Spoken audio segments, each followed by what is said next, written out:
Immanuel, Abdrushine, la féminité.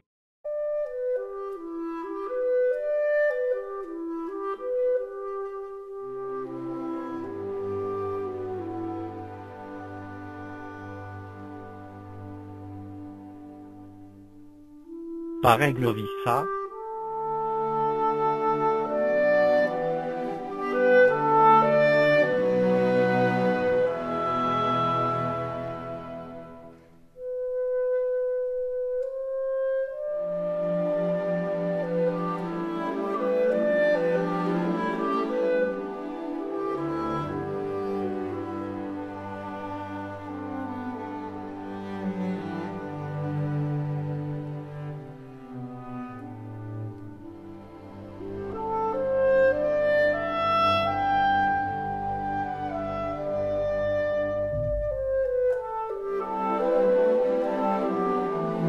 Partout dans le monde, en tout moment, en tout endroit, nous apportons la bonne nouvelle de Dieu, de la lumière, du Graal, dans tous les domaines de la vie, tant religieux que scientifique, tant spirituel que temporel.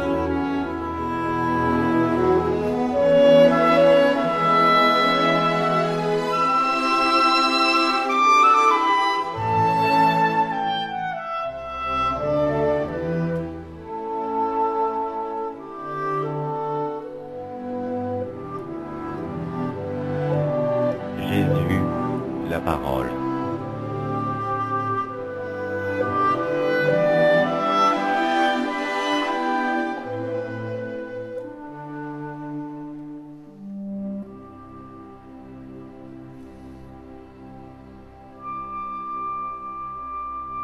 Abdrushine, la parole.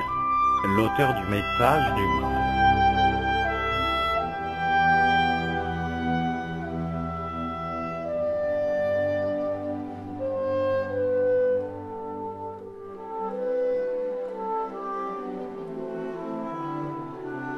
L'aigle, savant.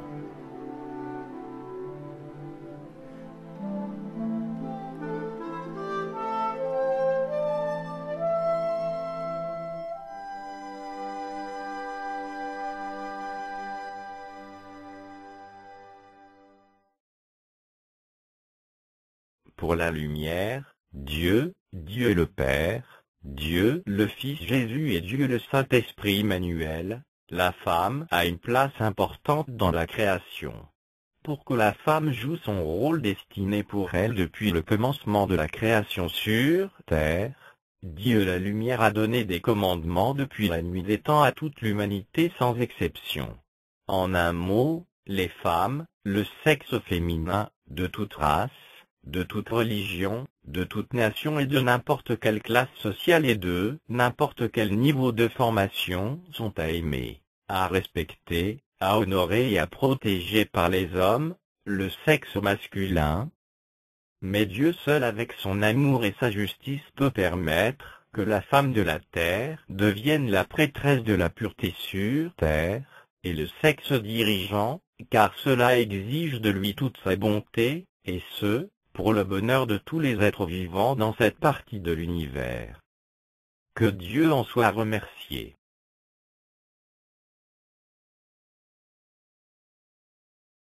La femme d'intuition. Quel homme de cette terre n'a jamais entendu cette expression populaire, intuition féminine, là aussi comme dans tous les dictons et proverbes de ce genre, réside une vérité profonde. Après avoir parlé de l'origine et des activités de la femme, je veux parler d'une manière simplifiée et succincte, une des qualités de la femme dans la grande, belle et merveilleuse création de Dieu. D'une part, l'intuition est définie en général comme la saisie immédiate de la vérité sans l'aide du raisonnement. C'est-à-dire, sans l'aide de l'activité de l'intellect, étant produit du cerveau, partie organique du corps physique de l'être humain du sexe masculin. D'autre part, elle est définie comme une faculté de prévoir, de deviner, d'anticiper. C'est la qualité d'une guide qui montre le chemin, qui prend des décisions. Le terme tel que femme d'intuition n'est pas encore en soi suffisant pour décrire les qualités de la femme voulue et prévue par la sainte volonté de Dieu. Mais je reviendrai pour en parler un jour. Quand nous aurions un peu plus avancé dans notre enseignement, notamment le savoir du Graal, qui est voulu et prévu par la lumière, Dieu. Par le terme femme d'intuition, les êtres humains désignent inconsciemment dans la plupart des cas que la femme serait un lien, un pont nécessaire pour l'évolution spirituelle de toute la création. En fait, la femme réunit en elle les éléments de matière subtile de l'au-delà, au-delà de nos conceptions corporelles et terrestres, qui est le lieu de séjour des âmes humaines et ceux du plan de matière dense de l'en-deçà, qui est à voir avec notre terre, et notre corps physique, qui est le lieu de séjour des êtres humains terrestres. La femme est capable d'embrasser les deux plans, et de les éprouver simultanément en elle-même. L'intuition lui fournit à cet effet un instrument qui la place au sommet de toute la création matérielle, c'est-à-dire le monde de matière dense, et le monde de matière subtile. Grâce à cet instrument, elle est capable d'exercer une influence déterminante, c'est-à-dire de guider, de montrer le chemin vers la lumière, vers le bonheur, vers la paix. L'intuition est ce qu'il y a de plus élevé dans le monde de matière, elle doit servir de gouvernail tout au long de l'existence de l'être humain dans la création. Alors qu'est-ce que l'intuition dans le sens spirituel? L'intuition n'a rien à voir avec le sentiment issu du produit de l'intellect. Et ce dernier est à son tour un produit du cerveau humain qui est lié à l'espace, et au temps de ce monde terrestre. L'intuition n'a non plus rien à voir avec la pensée qui est un produit du cerveau humain. Par contre, l'intuition a à voir avec l'âme ou disons mieux avec l'esprit qui est au-dessus de l'espace et du temps. C'est la voix intérieure de l'être humain. C'est l'impression vécue par l'esprit humain. Par là, nous comprenons cette expression populaire, la première impression est toujours la bonne. Ainsi équipée, la femme peut être intimement reliée à la nature et à la matière la plus subtile, voire entrer en contact avec le spirituel lui-même tout en vivant et agissant au sein du monde terrestre. Seule la femme est constituée de la sorte dès son origine, ou dès sa conception de la main du Créateur, le Saint-Esprit. Elle seule unique pont entre les cimes lumineuses, et le monde de matière dense terrestre devrait réaliser une saine et vivifiante liaison. Grâce à cette liaison, la femme peut bouger les mondes. Comme Jésus l'avait souligné en ces termes, la foi peut bouger les montagnes.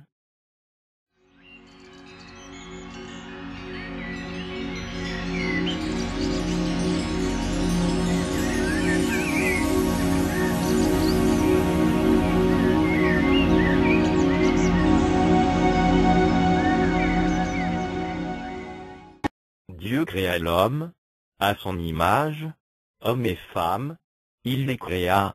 Genèse, Bible. De ce fait, l'homme et la femme sont égaux, sous tous les angles. La femme n'est nullement un sous-produit, côte, de l'homme. La création, de la femme, de la côte, de l'homme, Genèse, n'est qu'une image. Comme promis par Jésus, le Fils. Abdrushine est le Fils. Et le Fils a expliqué la création spirituelle de la femme. Création de la femme, Ève, est un personnage symbolique, Bible. Mais Lucie est l'ancêtre physique de la féminité dans son ensemble, science. L'évolution de l'homme, Lucie, est un personnage réel et archéologique, science.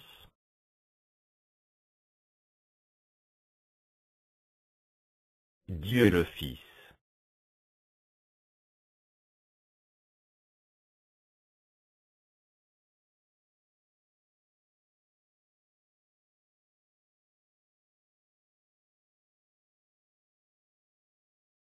Dieu le Saint-Esprit.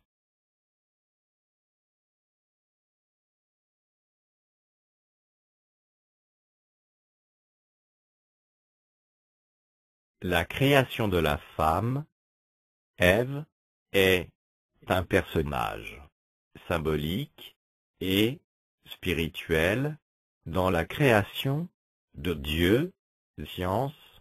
La création de la femme, Ève, la représente dans le spirituel primordial, lieu de séjour des princesses.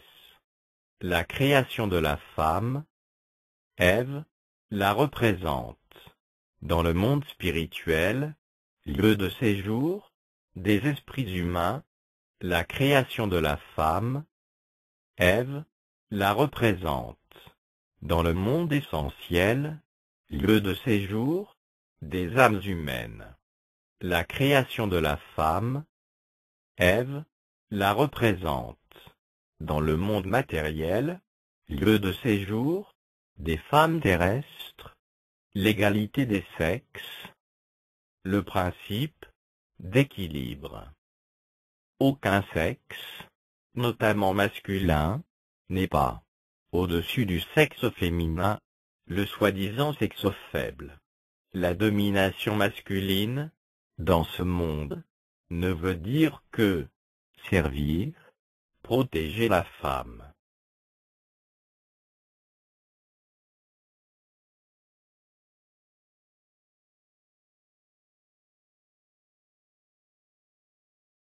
Mais hélas, comme nous pouvons le voir, la jante masculine a failli sur toute la ligne.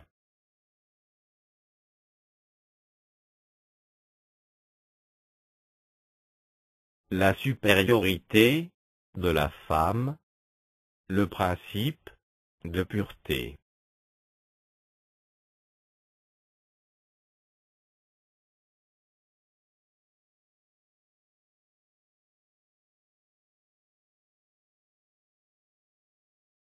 La femme possède une partie spirituelle, essentielle supérieure, que l'homme n'en a pas. La supériorité de la femme, dans le domaine, ne veut dire que servir, vibrer dans la lumière. Mais hélas, comme nous pouvons le voir, la jante féminine a failli sur toute la ligne.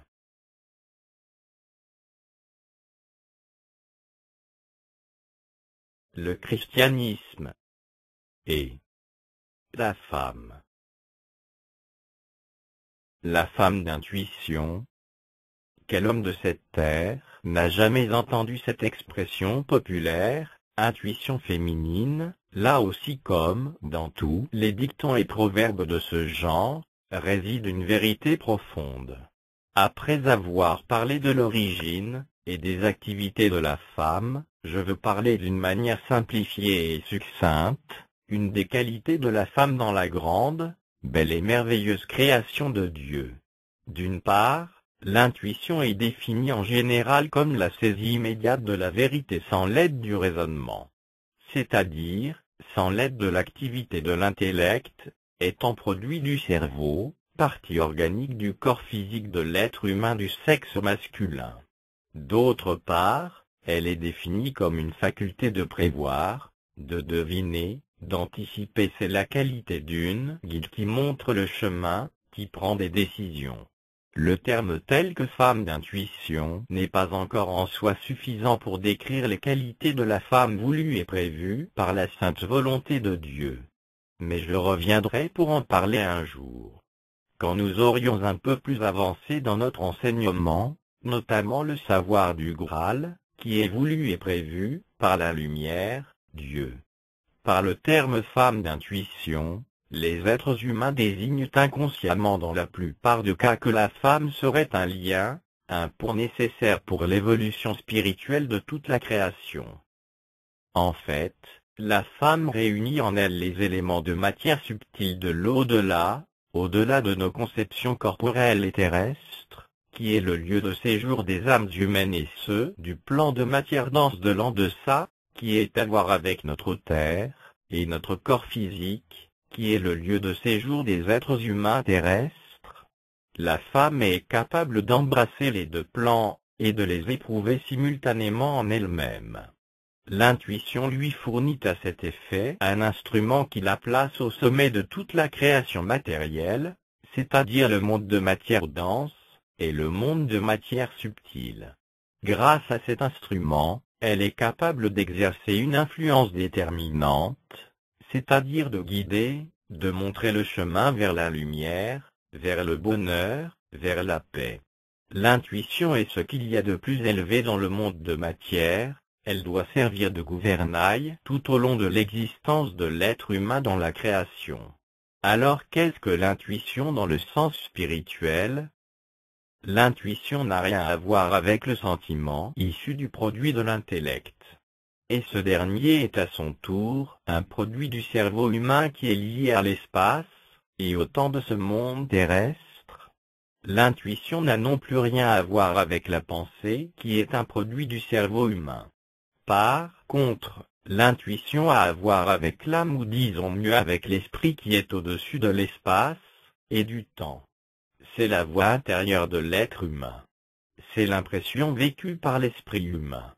Par là, nous comprenons cette expression populaire, la première impression est toujours la bonne. Ainsi équipée, la femme peut être intimement reliée à la nature et à la matière la plus subtile, voire entrer en contact avec le spirituel lui-même tout en vivant et agissant au sein du monde terrestre. Seule la femme est constituée de la sorte dès son origine, ou dès sa conception de la main du Créateur, le Saint-Esprit. Elle seule unique pont entre les cimes lumineuses, et le monde de matière dense terrestre devrait réaliser une saine et vivifiante liaison. Grâce à cette liaison, la femme peut bouger les mondes. Comme Jésus l'avait souligné en ces termes, la foi peut bouger les montagnes.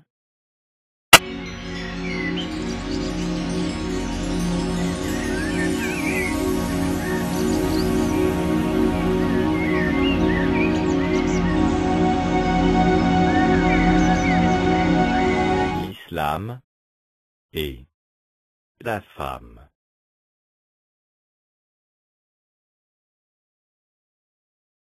Le judaïsme et la femme.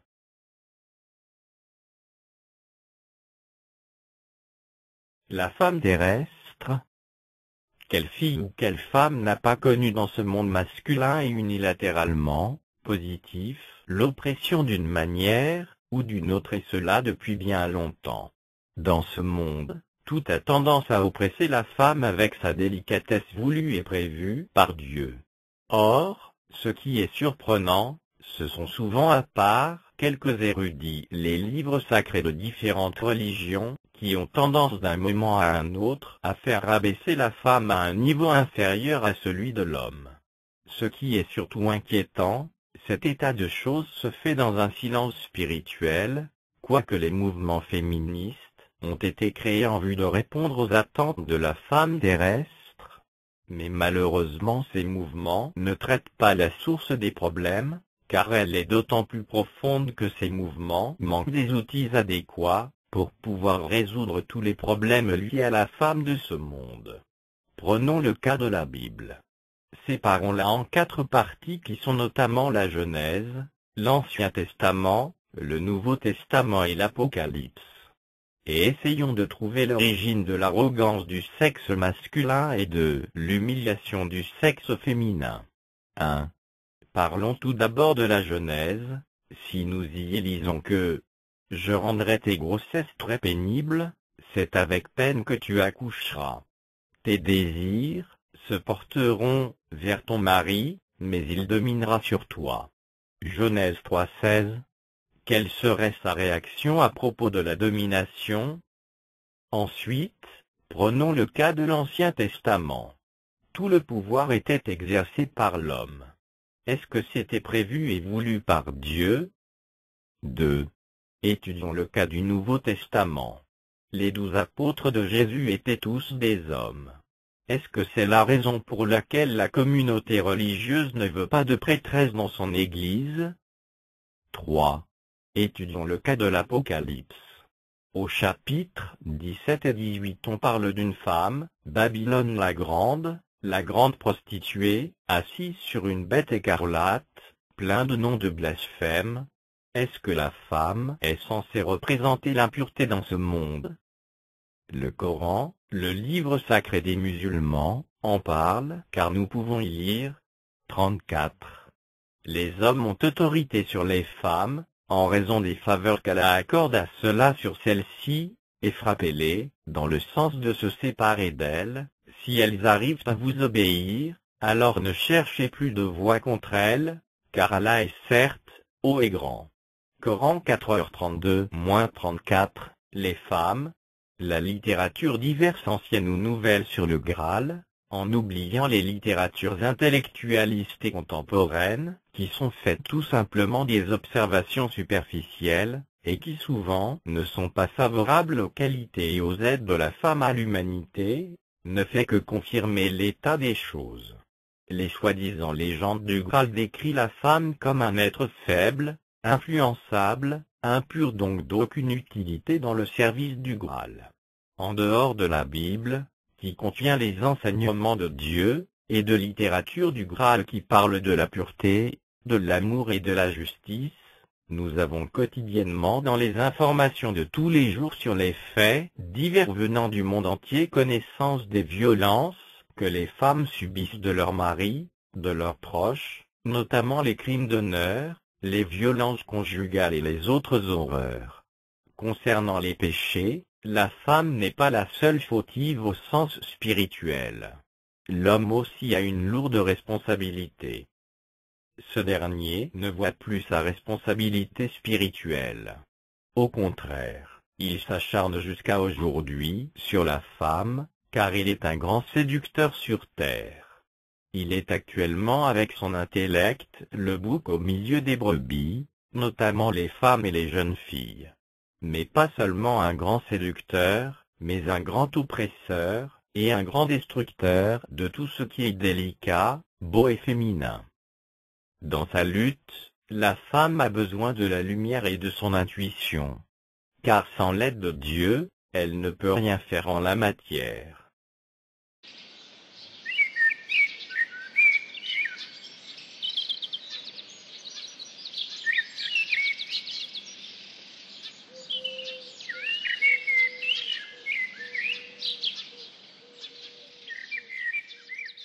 La chute. Dans le péché, n'a pas fait toutes les femmes impures. Car nous avons la parabole de Jésus sur l'époux, pour la noce, les vierges sages, et les vierges folles.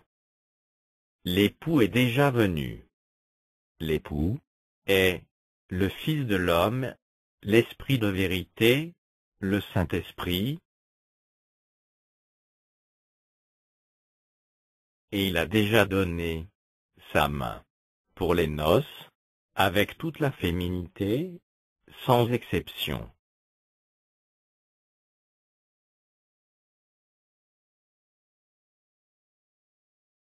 Grâce à sa main, la femme peut redevenir le pont spirituel.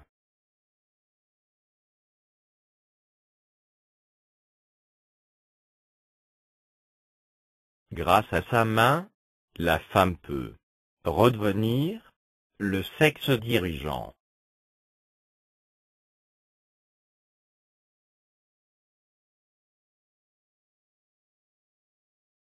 Grâce à sa main, la femme peut redevenir le cœur de foyer.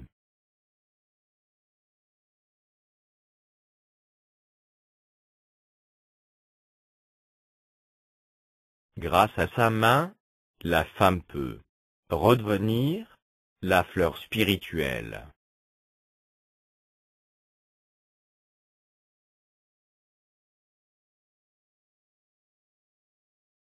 Grâce à sa main, la femme peut redevenir la prêtresse spirituelle.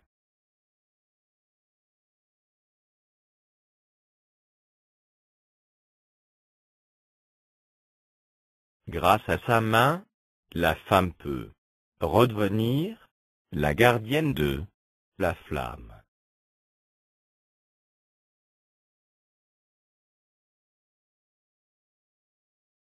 L'époux a été accompagné par la mère originelle, la reine du ciel, Élisabeth. L'époux a été accompagné par la rose divine, la reine du Graal, Maria.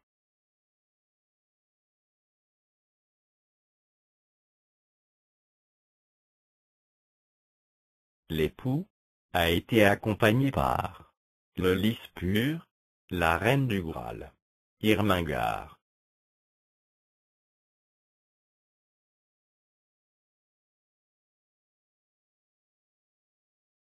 Le roi des rois sait protéger toutes les sages vierges, sans exception.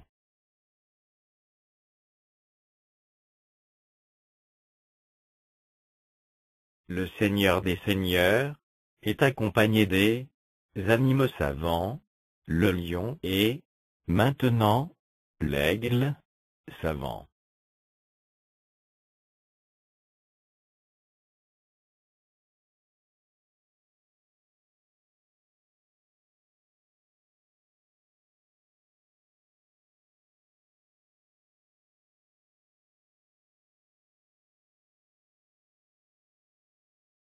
Chaque femme terrestre peut être l'épouse d'elle, agneau, si elle le veut.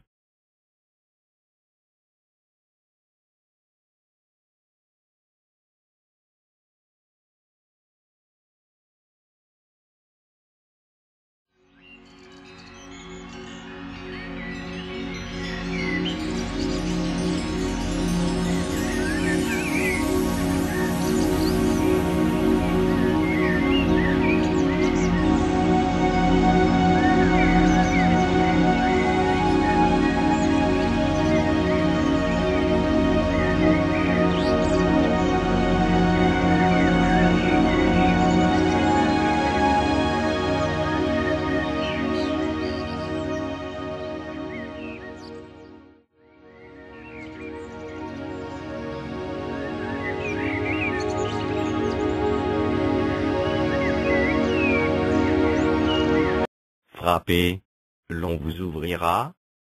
Jésus, Bible.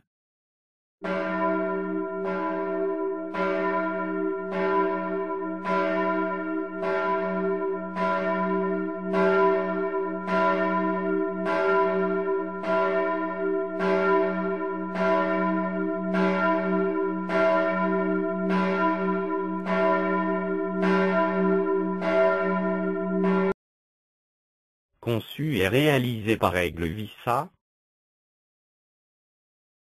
Pour plus d'informations sur le nouveau temps, sur le nouveau savoir, sur www.gralisvissant.org.